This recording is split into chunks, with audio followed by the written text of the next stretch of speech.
ভাই আমাকে কিছু সাহায্য করেন, আমি সরকারি চাকরিজীবী ভাই। গত কুরবানির ঈদে ভাই আমি মাংস কিনে খাইছি, আর খাইতে পারি না ভাই।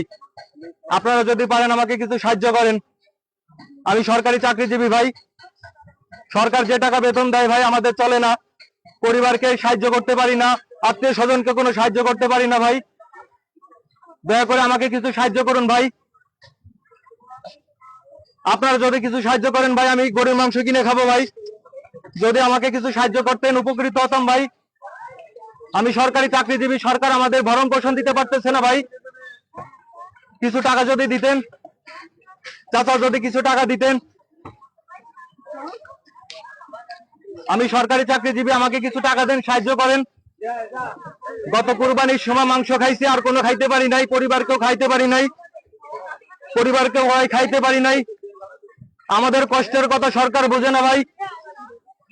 যদি কিছু পারেন কিছু সাহায্য করেন ভাই, যদি কিছু পারেন সাহায্য করেন। এই যে অনেকেই সাহায্য করছে ভাই, কিছু সাহায্য করেন। সরকার আমাদের ভরণ পোষণ দিতে পারতেছে না ভাই। যদি কিছু পারতেন, খালারা সাহায্য করতেন। আমি সরকারি চাকরিজীবী, আমি সরকারি চাকরিজীবী, আমাকে কিছু সাহায্য করেন।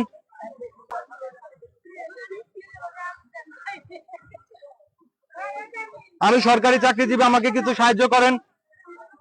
এই যে এক ছোট ভাই আমাকে 100 টাকা দিছে। আপনারা যদি কিছু টাকা দিতেন, 1000 টাকার মতন হইলে আমি কিছু গরুর মাংস কিনতাম ভাই। আমাকে কিছু সাহায্য করেন, আমি সরকারি চাকরিজীবী, আমাকে সাহায্য করেন ভাই। আমি সরকারি চাকরিজীবী, আমাকে সাহায্য করেন ভাই। 17,000 টাকা বেতন পাই ভাই। 17,000 টাকা দিয়ে আমি গরুর মাংস কিনতে পারবো বড় ভাই? আমার বাসা ভাড়া 6,000 টাকা, চাউলের কেজি চাউলের বস্তা 2,000 টাকা, ওষুধপত্র, মা বৃদ্ধ, পরিবারের 7-8 জন সদস্য আছে। আমি কিভাবে সংসার চালাবো? কিভাবে 1 কেজি গরুর মাংস কিনে খাবো? ইলিশ মাছ যে কতদিন খাই না আমি নিজেও জানি না। আমার ওই সরকারি চাকরিজীবী, আমাকে সাহায্য করেন। এক ভাই প্রশ্ন করছে যে আপনি সরকারি চাকরি করেন, ভিক্ষা কেন করতেছেন?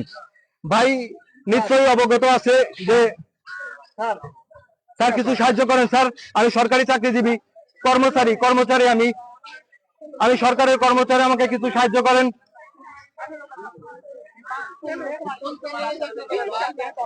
আমি সরকারি চাকরিজীবী, আমাকে কিছু সাহায্য করেন। কুরবানির সময় গরুর মাংস খাইছি, এই পর্যন্ত পারি নাই খাইতে।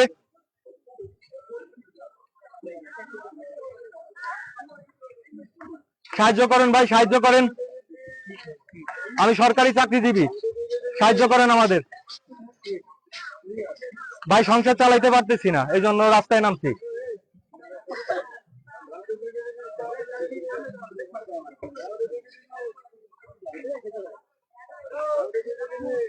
সরকার আমাদের মহার্ঘ ভাতার ব্যাপারটা সুপারিশ করছিল জনপ্রশাসন সচিব, কিন্তু সরকার সেটা বন্ধ করে দিছে। বলতেছে আমাদের কোনো কিছু লাগে না, আমরা সরকারকে ফ্রি সার্ভিস দিয়ে দিব, আমাদের কোনো দায় দাবি তারা পূরণ করবে না, আমাদের তারা ভালোভাবে জীবনযাপন করতে দেবে না ভাই। এই জন্য রাস্তায় নামছি ভাই। সাহায্য করুন ভাই, সাহায্য করুন। আমি সরকারি চাকরিজীবী ভাই, সাহায্য করুন। কর্মচারী, গণতন্ত্রের কর্মচারী ভাই।